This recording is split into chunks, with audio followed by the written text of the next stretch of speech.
Fala pessoal, Carol na área trazendo mais um vídeo aqui no canal. No vídeo de hoje eu vou contar para vocês um caso que aconteceu em 1998 e a polícia tinha certeza do que tinha acontecido, sabia quem era o assassino e tudo mais, mas não foi bem assim e esse caso é cheio de mistérios que a polícia tinha certeza de uma coisa, mas depois eles viram que poderia ser outra completamente diferente.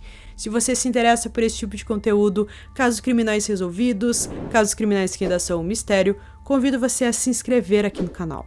Todas as semanas eu trago esse tipo de conteúdo, então se você gosta, se inscreve aqui no canal, deixa um like nesse vídeo que isso é muito importante e também ativa o sininho de notificações. Então bora vir comigo que hoje nós vamos conhecer o caso Stephanie Crowley.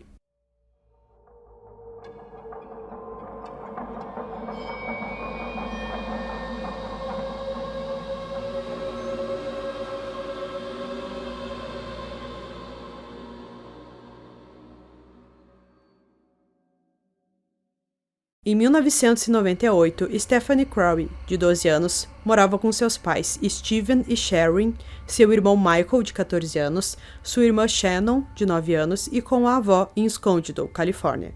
Descrita como uma garota extrovertida e querida, a cidade ficou chocada com o que aconteceu com a família em janeiro daquele ano. Na manhã de 21 de janeiro de 98, sua avó, como de costume, entrou em seu quarto para acordá-la, mas se deparou com uma cena horrível. A menina estava deitada no chão do quarto em uma poça de sangue, quando o despertador ainda tocava. Rapidamente a polícia foi chamada e a família Crowley queria saber o que tinha acontecido naquela madrugada. As autoridades disseram que a menina sofreu 9 facadas, principalmente em sua cabeça, quando estava dormindo. Evidências mostram que ela lutou para se afastar de seu agressor. A causa de sua morte foi por perda de sangue devido às lesões. Durante a autópsia, o legista estimou que a hora da morte dela foi entre 10 horas e 11 horas, no dia anterior. A polícia caminhou pela casa para ver se encontrava alguma pista. Eles não conseguiram encontrar nenhum sinal de entrada forçada, no quarto ou na casa. Uma porta de correr, que era da lavanderia, estava destrancada. Era normal a família deixar aquela porta destrancada e em frente à porta havia persianas de alumínio, que se mexidas fariam muito barulho. Então rapidamente os detetives chegaram à conclusão de que a pessoa que realizou o crime estava dentro da casa, podendo ser alguém da família. Naquele ponto em diante, a polícia quebraria a regra número 1 de uma boa investigação. A teoria nunca deveria desenvolver a evidência, e sempre permitir que a evidência desenvolva a teoria. A incapacidade dos detetives de seguir essa regra levou a família a passar por um segundo pesadelo. Todos os membros da família Crowley foram interrogados, suas roupas foram confiscadas e seus corpos foram examinados em busca de algum ferimento. Os pais foram então alojados em um hotel, enquanto os 2 filhos foram levados para um abrigo para crianças do condado e não foram autorizadas a ver seus pais por 2 dias. Durante esse tempo, a polícia entrevistou os 2, sem o conhecimento de seus pais ou a presença de um advogado. Eles levaram Michael para a delegacia para interrogatório em várias ocasiões.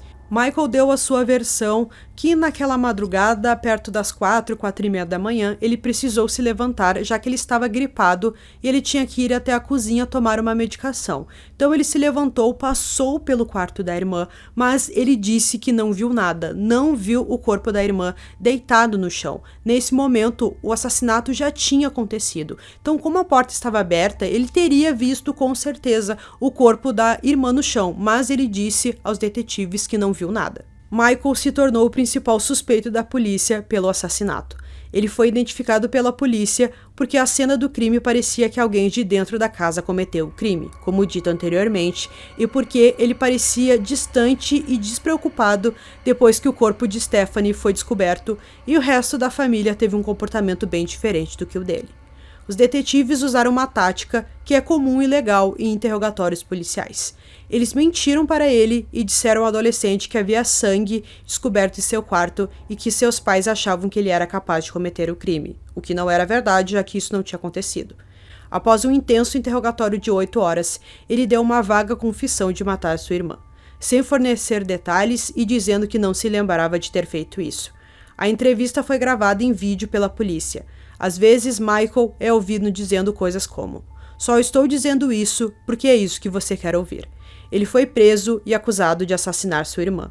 Os detetives o obrigaram a escrever uma carta de desculpas à irmã, que seria usada como prova de sua confissão, assim como o vídeo. O motivo do crime seria que ele tinha ciúmes da irmã. A polícia descobriu depois de um tempo que o Michael gostava de escrever e numa dessas histórias, uma história de ficção ali, ele escreveu que o personagem principal matava sua irmã. Então esse foi um outro motivo que a polícia tinha quase certeza de que ele tinha cometido o crime. Também na janela do quarto da Stephanie foi encontrado escrito matar 2 vezes, mas a polícia não conseguiu descobrir quem foi a pessoa que escreveu esse matar na janela dela, mas eles acreditavam que tinha sido o seu irmão, o Michael. Um amigo próximo de Michael, Joshua Treadey, de 15 anos, também foi interrogado. Detetives lhe disseram que ele estava sendo acusado por seu amigo, outra tática legalmente utilizada pela polícia. Joshua acabou cedendo e disse a eles que ele era o vigia enquanto outro de seus amigos, Aaron Hauser, entrou sorrateiramente no quarto de Stephanie naquela noite. Com essa informação, Aaron, que também tinha 15 anos, foi levado para a delegacia e interrogado. Embora ele negasse ter participado do assassinato, ele forneceu um cenário hipotético de como ele a teria matado. Uma delas foi dada como desaparecida pelos seus pais. A faca foi encontrada na casa de Joshua. A polícia disse que essa faca que foi encontrada possivelmente era a arma do crime. Joshua foi interrogado mais uma vez e deu uma confissão detalhada da participação no assassinato com os outros 2 garotos. Joshua Treadey foi preso. Todos os 3 garotos posteriormente retrataram suas declarações, alegando que foram coagidos pela polícia. As táticas usadas pelo departamento da polícia para arrancar uma confissão de 3 meninos foram controversas. Horas de investigatório brutal e negação inflexível de qualquer envolvimento no assassinato de Stephanie foram filmadas. A certa altura, Joshua foi obrigado a segurar uma placa que dizia 187, o Código Penal para assassinato. Somente quando ele alegou usar a faca de Aaron para esfaquear Stephanie até a morte, ele foi autorizado a finalmente ir para casa e dormir. A maior parte da confissão de Michael foi posteriormente considerada coagida por um juiz, porque os investigadores sugeriram a Michael que falariam com o promotor público e recomendariam clemência. Como a seleção do júri estava em andamento, o caso tomou um rumo completamente diferente quando testes de DNA foram realizados em uma peça de roupa usada por um morador de rua local. Ele foi visto olhando pelas janelas e batendo nas portas na área naquela mesma noite. Seu nome era Richard Raymond Tuitt, de 28 anos, e a polícia falou com ele no dia que o corpo de Stephanie foi encontrado. Vários vizinhos ligaram para a polícia na noite anterior ao crime, pois ele estava batendo nas portas e olhando pelas janelas das casas das pessoas. Richard tinha uma extensa ficha criminal, estava sempre nas ruas e foi diagnosticado com esquizofrenia. A polícia interrogou ele, confiscou suas roupas e notou arranhões em seu corpo e um corte na mão. No entanto, eles não consideravam ele o suspeito, pois o consideravam incapaz de assassinato e já haviam focado em Michael como seu principal suspeito. Os 3 garotos foram acusados de assassinato e conspiração para cometerem um assassinato. Um juiz decidiu que eles deveriam ser julgados como adultos.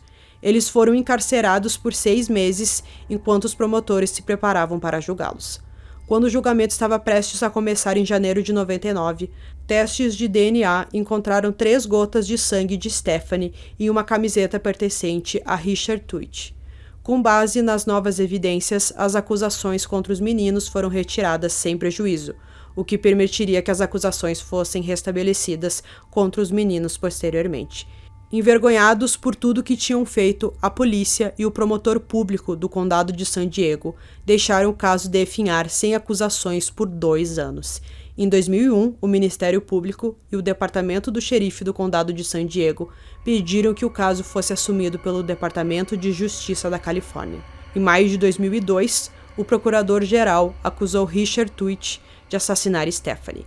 O julgamento começou em 2004. No primeiro dia de seleção, Richard saiu da sala do tribunal durante a hora do almoço, depois de se libertar das algemas. Ele deixou o tribunal e embarcou no ônibus. Ele foi pego horas depois. No julgamento, a promotoria vinculou Richard ao assassinato de Stephanie, apresentando evidências circunstanciais e físicas, incluindo evidências de que o sangue de Stephanie estava em suas roupas. A equipe de defesa argumentou que os garotos mataram Stephanie e que o sangue de Stephanie foi encontrado nas roupas de Richard como resultado de contaminação, causado pelo trabalho policial descuidado. Em 26 de maio, o júri absolveu Richard Tuich do assassinato, mas o condenou pelo crime de homicídio culposo. O tribunal condenou Richard a 13 anos de prisão. Ele posteriormente teve mais 4 anos adicionados à sentença devido à sua tentativa de fuga. As famílias dos 3 garotos processaram a cidade de Escondido. Os Crowneys chegaram a um acordo de 7,5 milhões em 2011. Em 2012, o juiz do Tribunal Superior fez a rara decisão de que Michael Crowley, Joshua Tridway e Aaron Hauser eram inocentes das acusações, arquivando permanentemente o processo criminal contra eles. Richard Tuich recorreu de sua condenação ao Tribunal de Apelação da Califórnia e levantou várias reivindicações, incluindo uma alegação de que seus direitos de sexta emenda foram violados. Seu recurso foi negado de início. Em 8 de setembro de 2011, um painel do Tribunal de Apelações dos Estados Unidos votou por 2-1 para anular a condenação por homicídio culposo de Richard, decidindo que o julgamento foi injusto porque o juiz limitou o interrogatório de uma testemunha de acusação. O painel declarou em sua opinião, dada a falta de provas que ligam ele ao crime, os problemas com a evidência de DNA, o impasse do júri e o veredito de compromisso, foi concedido a Richard um novo julgamento, que começou em 24 de outubro de 2013.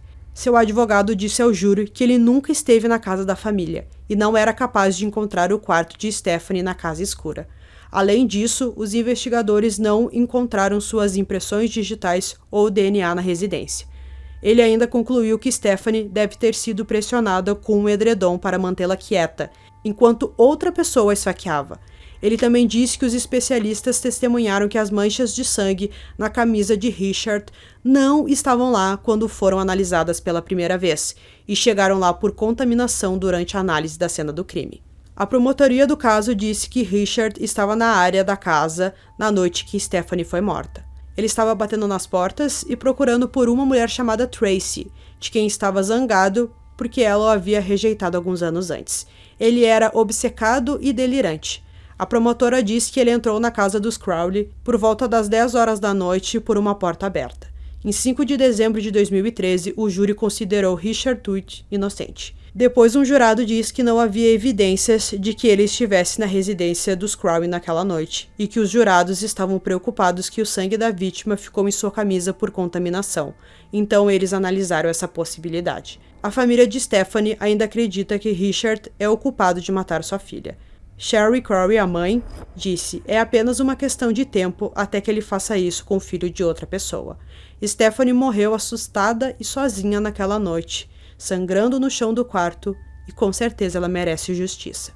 Então, pessoal, concluindo esse caso aqui para vocês, a gente vê que foi uma atrapalhada da polícia, que primeiro eles quiseram, acusar o Michael, já que eles deduziram que foi alguém que cometeu o crime, a pessoa estava dentro da casa e tudo mais, já que eles não encontraram nenhuma janela, nenhuma porta aberta, então foi mais fácil colocar a culpa no Michael, e depois os outros 2 amigos também entraram no mesmo barco, acabaram ali confessando algo que não fizeram.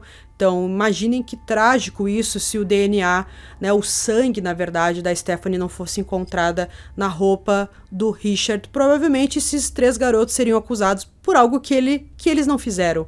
Então, ainda bem que teve isso, mas também parece que o Richard é inocente nessa história toda, Primeiro ele foi acusado, depois voltaram atrás, fizeram um novo julgamento, e ele foi considerado inocente. Só sei que é um caso bem complicado. O que vocês acham? Será que o Richard tem algum envolvimento?